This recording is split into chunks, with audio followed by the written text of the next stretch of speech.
are two reasons why I'm presenting today. The first is that I'm one of the scam victims mentioned in the report, and the second is that I'm a financial services campaigner and I actually wrote the policy section of this report. And I'm going to talk briefly about both of those. So wearing my hat as a scam victim, I invested some money in the Connaught Income Fund Series 1, a collector investment scheme run by a very large firm, Capita, between 2008 and 2012. Turned out to be a Ponzi-style lending fraud, which they had enabled. The FCA and the FSA repeatedly failed to act to prevent or terminate this fraud. Was it negligence or was it something worse? We've never really got to the bottom of that. Ex post, the regulator has consistently sought to cover up its own role. There was a highly critical, supposedly independent, but not really, review in December 2020, which in my view doesn't even touch the sides in terms of the true causation of what happened. And even now, to put it bluntly, the FCA is lying about the financial plight of the victims to avoid being put under pressure to pay them compensation. 10 years on, there have been no prosecutions, bans or fines. Capita, which is now called Link, has since enabled at least £3 billion worth of losses in the Woodford Equity Income Fund. So now my hat as a financial services campaigner, I led the Connaught Action Group and chaired its liquidators committee. And what I learned, I then wanted to share with other people that lead action groups to do with financial scams and misconduct cases. And so I did that individually and with groups. Been also trying to persuade the FCA to reform since 2014. Every chief executive, permanent or temporary, I've approached and asked for a meeting. Every single one of them has refused. I wonder why. More recently, I've been working with Transparency Task Force, mostly in the area of strategy and public affairs. I'm on the Secretariat of the APPG on personal banking and fairer financial services, which has been organising a call for evidence about the FCA, and I've been closely involved with that. And finally, I'm on the SME liaison panel of the British Banking Resolution Service, which I would describe somewhat cynically as a redress prevention scheme designed by the banks to prevent them having to pay compensation to the owners of SMEs that they mistreated over a number of years. So let me talk about the scale of the problem, and this is very specifically and only to do with investment scams. By the FCA's own admission, there was £569 million a year being lost to this as long ago as 2020/21. And this has been grown at 23% a year, perhaps a little more during the pandemic. Fear of scams causes risk-averse consumers to hold more cash than might be prudent. They miss out on returns, and legitimate financial services firms also miss out on profit opportunities they could be earning from those people. Also, because there's a perception of significant risk, even with regulated products, this drives consumers towards unregulated products, such as boiler room scams and crypto investments. There is also a big advice gap. Half of all adults with more than £10,000 of investable assets have not any access to any financial advice. Plus, of course, not all financial advisors are trustworthy, and in many of the scams that are reported on in our work today, many of those were enabled and distributed by IFAs who knew there was a problem. So what are the underlying causes? Financial scammers are almost guaranteed to get away with it. There is, in my view, a willful regulatory underlap. So let me try and describe what I mean. The UK has some excellent rules about financial promotions. If a firm issues a financial promotion and they are not FCA authorised, and the promotion was not approved by a firm that was FCA authorised, they commit a criminal offence. Whether a firm is authorised or not, if they issue a misleading financial promotion, they commit a criminal offence. Not just the firm, but the individuals could be jailed. So the FCA, unfortunately, for reasons best known to itself, chooses not to enforce against these rules. When challenged about this, particularly by the Work and Pensions Committee, when it conducted its investigation into pension scams about 18 months ago, the FCA said, well, that's actually because we prefer to investigate frauds. And if the promotion was misleading, there must be an underlying fraud we can go after. But actually, it hardly ever does that. Most years either one or no prosecutions. And when challenged by the Treasury Committee about this, the FCA has said, well, that's because we are not the lead prosecutor of frauds. Came up with some guff about how it needs to have special permissions to do this. Of course, it's untrue. You know, I could prosecute frauds if I want to. Any individual, any organisation can do it. The FCA does have an objective to provide a reasonable degree of protection for consumers. And I would ask the question, can it achieve this if financial fraudsters are almost never prosecuted? The other problem, of course, is that, you know, you could argue quite reasonably that the police should be handling these matters. One of the problems there is that it's expensive and complicated, and there are memorandums of understanding between the FCA and key police services under which the FCA is notified by the police if they become aware of allegations that could involve financial services regulations being breached. So, of course, what happens in practice is that the case is handed over to the FCA, and there it just quietly dies. So the police don't get involved, and they won't in the main until this underlap is dealt with. There is also an easily exploited and allegedly unclear regulatory perimeter. There are within this regulatory perimeter, by which I mean the boundaries of what is covered by financial regulation in the UK and what isn't we generally call boiler rooms in the financial scam sector. So that boundary, the financial regulatory perimeter, in my view, is quite clear.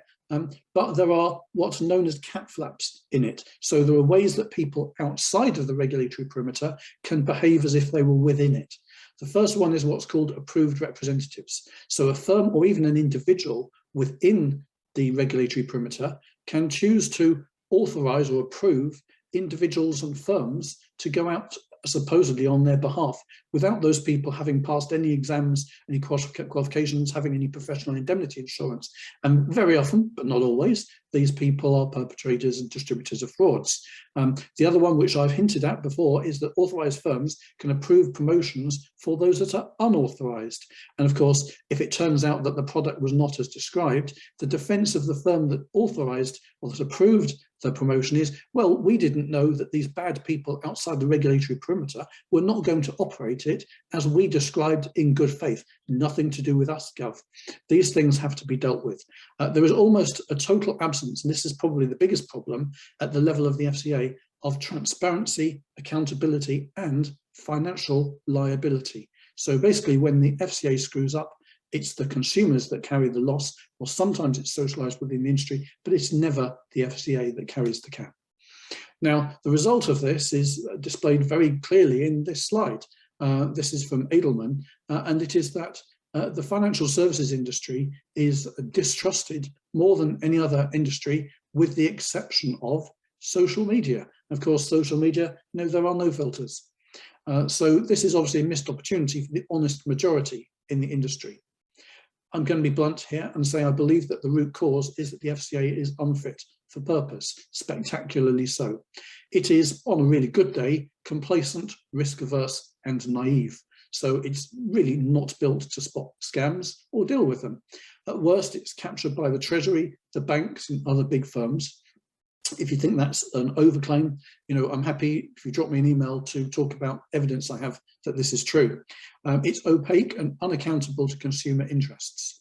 There is a revolving door between it, the industry, and the Treasury. It spins fast and frequently, and the people at the top of the FCA and those other organisations I tend to call the club, because they're a group of people who are involved in rescuing the banks in the global financial crisis era. And some people may say things were done that would not pass the sniff test, may possibly not have been legal, and these people therefore have quite an incentive to kind of keep, you know, a cover on, a lid on what went on. This is a really big one. There is no civil liability of the FCA when things go wrong. In theory, there are two very small carve-outs. The first one is bad faith. Basically, you've got to prove criminality. That's a very tough ask. The other one is human rights breach. People have looked at doing that, the liquidators on Connaught included. The problem with it is that the Human Rights Act is quite flawed, and in reality you've got to bring your case almost immediately, literally within weeks, and gathering the evidence and so on, letting the FCA investigate is going to take years, so it's far too late. I think the other problem with the FCA is that it's culturally defective. and I will refer you to the responses to the APPG's call for evidence. There are about, I think, 20 to 25 of them already on the website. We've received about 165, and I've read all or virtually all of them. And I have to say that what's up on the website is very representative of the whole. That is a profoundly defective culture, that organisation. There is a bias against action. There is an FCA line dictated from those at the top about how to treat each issue, and those who challenge it end up being bullied, marginalised, driven out of the organisation. Even on one occasion, the team was ordered not to speak to this person. They had to go and sit on a different desk. It also has an obsession with a certain kind of diversity, which has been described by one of the respondents as people who look different but think the same. So they may have certain protected characteristics, and that's a good thing. That can mean that people look at the world differently. But there's a very high proportion of people who have law degrees from the Russell Group universities, and maybe have worked in the industry or the law firms that serve it or aspire to do so. There is a lot of groupthink going on in that organisation that, in my view, needs to be bust open. Hiring non-graduates, whistleblowers, financial services campaigners, people who investigate stuff in other contexts would make a huge difference. And there's a phrase which is in my testimony for the call for evidence: useful idiots led by high-functioning sociopaths, which is a horrible phrase. And again, if you think it's unfair, please drop me an email and I'll endeavour to justify it. But also read my evidence in the call for evidence page. You may see in that context why I believe it to be true. Taken together, the FCA is, in my view, not functioning as it should be, and financial fraud will spiral until we deal with this, the elephant in the room. Big question, I guess, rhetorical question, is do we replace the FCA or fix it? Well, replacing it would be a huge battle, massive, and it would take years if we even succeeded. And it also probably wouldn't work. We might end up with what happened in 2012 when the Financial Services Authority became the Financial Conduct Authority. So basically it was mostly the same people in the same building doing mostly the same things with a different sign above the door. So actually very little changed. The fix must be genuine and not cosmetic. How do we achieve this? Well, there is one option. You could commission an Australian-style Royal Commission. They had one a couple of years ago into their banking and financial services sector, and it uncovered all sorts of appalling things. The aim would be, firstly, to get the truth out there in a prosecution-free environment. If people cooperated, they would not be put in the slammer. The second is to provide redress for victims from firms where the firms are solvent, and has to be said, socialised via the industry where they are no longer solvent. And finally, really most important thing is to ensure that bad actors leave the stage. We can't leave the people who have been doing bad things in control, whether that's in the financial services industry, the Treasury, or the regulator.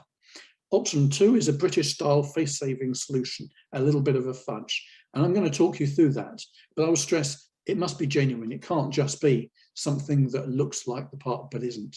So here is my slide that describes what I think is the absolute minimum steps needed to fix the FCA. Step 1, leadership and governance change. I would remove the entire board, executive committee, probably the direct reports, and replace these people with outsiders. The APPG's call for evidence has talked extensively about the defective culture.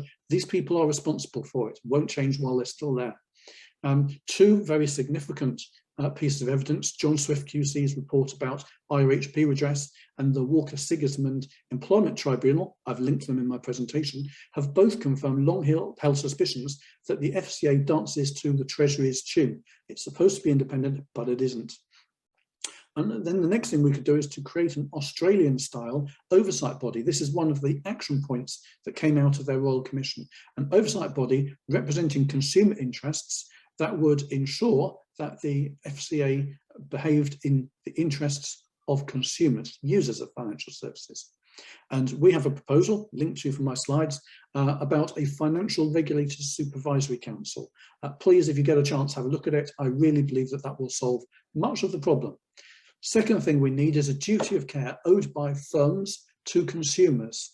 Now, I will define a duty of care. It is a duty owed by one party to another party to avoid causing the second party reasonably foreseeable harm. If it's breached, the harmed party has the right to sue the party that caused the harm. So this is, by introducing this, a really great way of ensuring that consumers should be compensated when they are harmed by the actions or inactions of the financial services industry. What's really good about this is that it's enforceable by consumers in civil courts. It's not dependent on the FCA to act. If you're waiting for the FCA to enforce, you'll be waiting a long time. Now, those of you who have a good memory for financial services legislation will know that the Financial Services Act 2021 was amended by some noble individuals in the upper house to include a requirement on the FCA to consult about bringing forward rules and proposals for a duty of care, and then to bring forward rules based on consultation. Now, unfortunately, the FCA decided to game this. What it actually did was brought forward a consultation about what it called a new consumer duty.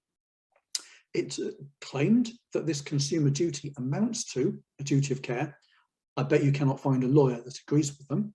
And then they said, and actually, because this duty of care, sorry, this consumer duty is such a wonderful thing, we don't think it needs to be accompanied by a private right of action, so a right of consumers to take the party that causes harm to court.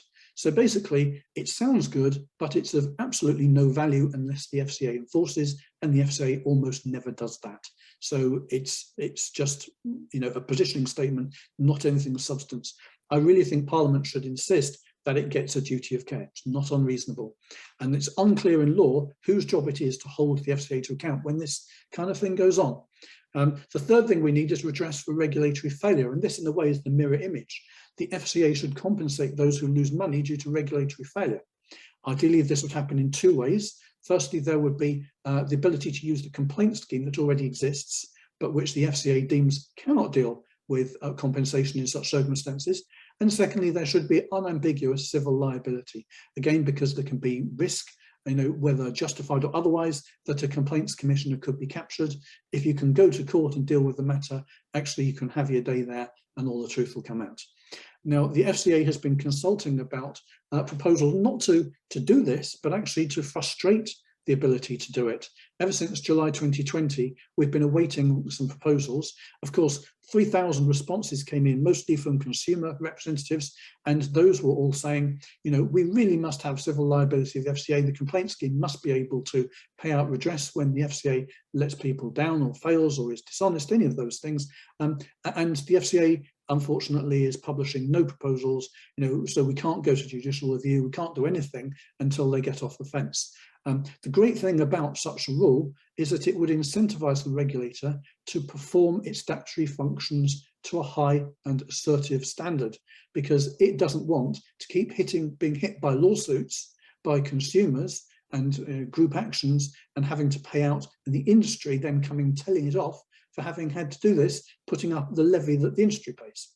And I think there's a detail about how it must be done. The first is, you know, change the law so that it doesn't have this civil liability exemption, then waive the Limitation Act. So cases that happened more than 6 years ago can still be brought in court. So set the clock back to zero.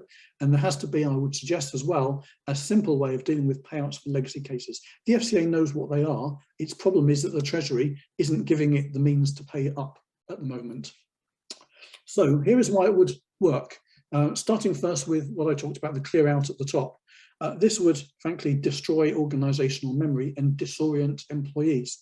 That sounds like something out of, you know, Cummings, doesn't it? You know, Dominic Cummings would say that kind of thing. You know, it really is a year zero approach. Of course, in a functioning organisation, it would be a very bad thing to do this. But for the FCA, I actually think it's an essential step. You know, it basically communicates to everybody that's there that what happened before is no longer acceptable, it's no longer policy. It's crucial that replacements are outsiders, they are not members of the club. Consumer oversight body, which I've talked about, would replace this kind of sort of virtually Treasury influence with a statutory consumer one. The FCA will say it's not needed because we have a consumer panel which represents consumer interests. Well, maybe, but the FCA chooses the people who are on the consumer panel. I, for one, have been rejected multiple times. And on one occasion, it was via a recruitment firm who kind of told me the truth. They said, you're a great candidate, but unfortunately, the FCA thinks that you might criticise it, and therefore you cannot possibly be on its consumer panel.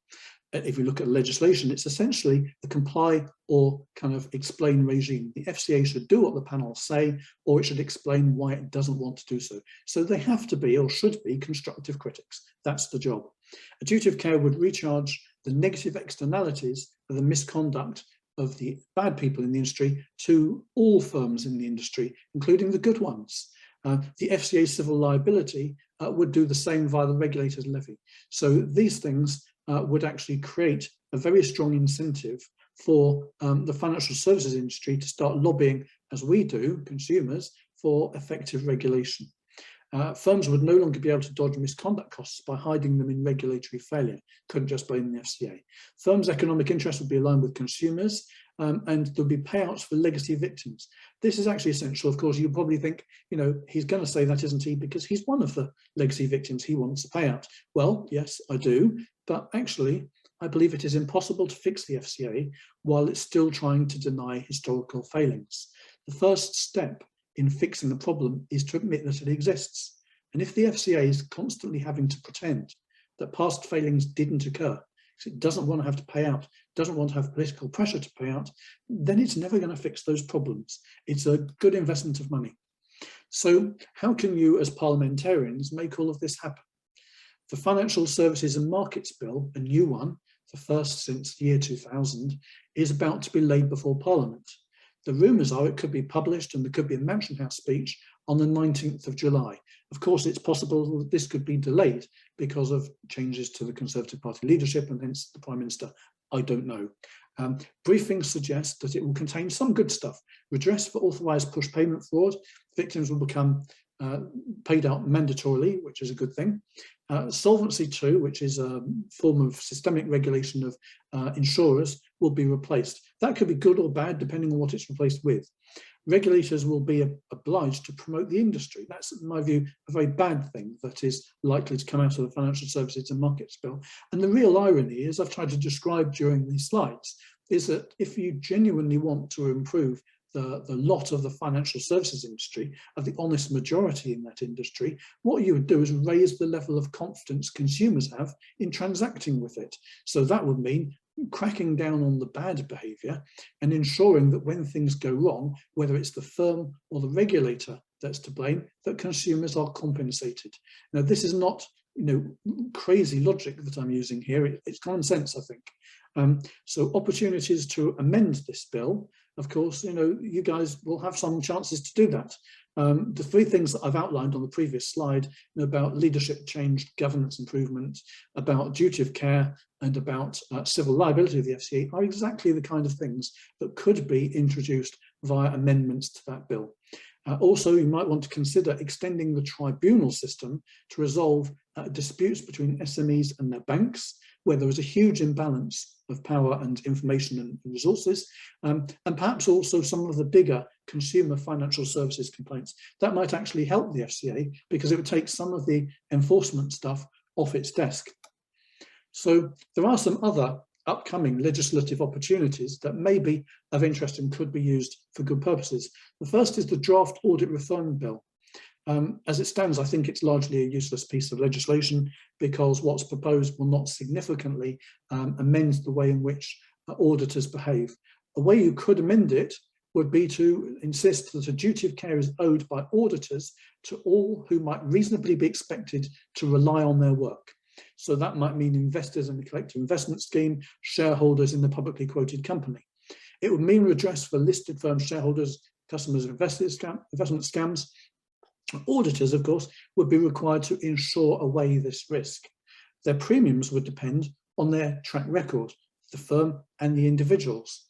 If you combine that with mandatory price-based tendering, what would happen is that incompetent or dishonest actors would be priced out of competition. They would only be able to do really simple, low-risk stuff. So the big four would become the medium-sized four quite quickly. Next thing is a Bill of Rights. This could be amended to remove the FCA's exemption from civil liability. Surely a consumer should have a right to be compensated if a statutory body lets them down. Data Reform Bill. What's currently planned is a more powerful Information Commissioner's Office. This actually is very useful because there are many problems consumers have and campaigners trying to get information out of the FCA at the moment. There's going to be an economic crime and corporate transparency bill, and what's currently planned is to reform Companies House to crack down on scammers. This is really useful, and I hope it's done in a very effective way. Finally, the online safety bill. In the current draft, there is an obligation on tech platforms to ban ads from unauthorised firms. Again, I think that should stay in. In fact, maybe it could be worded better than it is so far. And just finally, it's worth kind of thinking about what the alternative is. Well, you could just hope that the FCA's much vaunted transformation project under Nikhil Rathi succeeds. Personally, I believe there is zero chance of it happening. And the reason is I've been a financial services campaigner for a decade now, which is longer than any chief executive or chair of the FCA, or probably I think any member of the Treasury Committee has served in recent years. So I've been able to see several life cycles of a chief executive of the FCA, and it always goes the same way. When one is appointed, they say, the FCA is broken, there's a problem here, I'm going to fix it.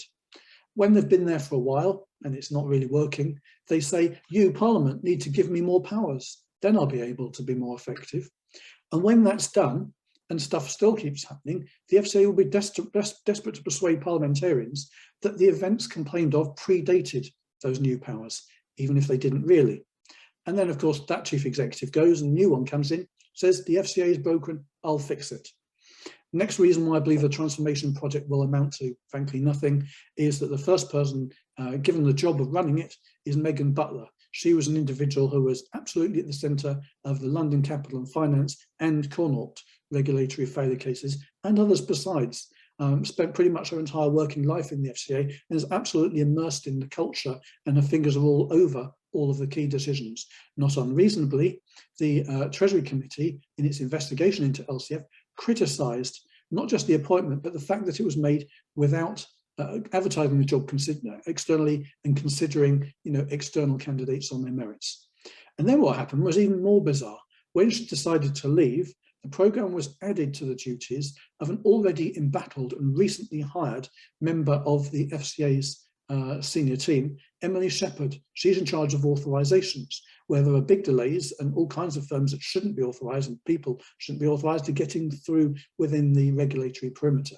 So this is a pretty clear signal, firstly, that this isn't really a priority for the FCA, and secondly, that it would much prefer an insider to be doing the job than to let it go externally and have all sorts of people apply who might actually expect to change the FCA and could even blow the whistle if they weren't allowed to do it. So the FCA also finally continues to delay, deny, deflect and delay with campaigners. See its attitude to freedom of information and data subject access requests, where it kind of stores stuff and tries to find grounds not to give us information. Here maybe there's a question to think about. If the FCA is really a good faith actor, why is it depriving consumers of a duty of care? Why would it want to do that? Doing the thing that UK Finance wants and the thing that 3,000 consumers don't want. And if it's competent, why is it scared of having civil liability to consumers or transparency and accountability? Okay, so here are my conclusions, and thank you for bearing with me. The first is that the next parliamentary session affords many chances to improve consumers' rights in financial services. You can help crack down on financial scams. Fixing the FCA, introducing a duty of care, and making the FCA civilly liable are the key priorities if the intention is to fix what we've got. The Financial Services and Markets Bill is the central opportunity to do these things. Either government can amend it or the opposition and peers can amend it to achieve these goals. There are other bills that can help too, and some of them meaningfully. The honest majority in the industry would gain from improving consumer confidence in financial services and finally tackling the FCA. If the FCA means what it says, if it genuinely wants to improve its game, it will welcome change. If it objects, well, at least there will no longer be any doubt about what we're dealing with. Finally, if change doesn't happen, and if lives continue to be ruined by financial scams that are avoidable, to a degree, it will be politicians' fault for believing the FCA instead of its victims. To put it really bluntly, none of us who are here today, at our own expense in terms of travel, not being paid anything to do any of this stuff, we have no incentive to tell you anything other than the truth. We are genuinely telling you that the FCA is broken and it needs to be fixed. Thank you very much indeed.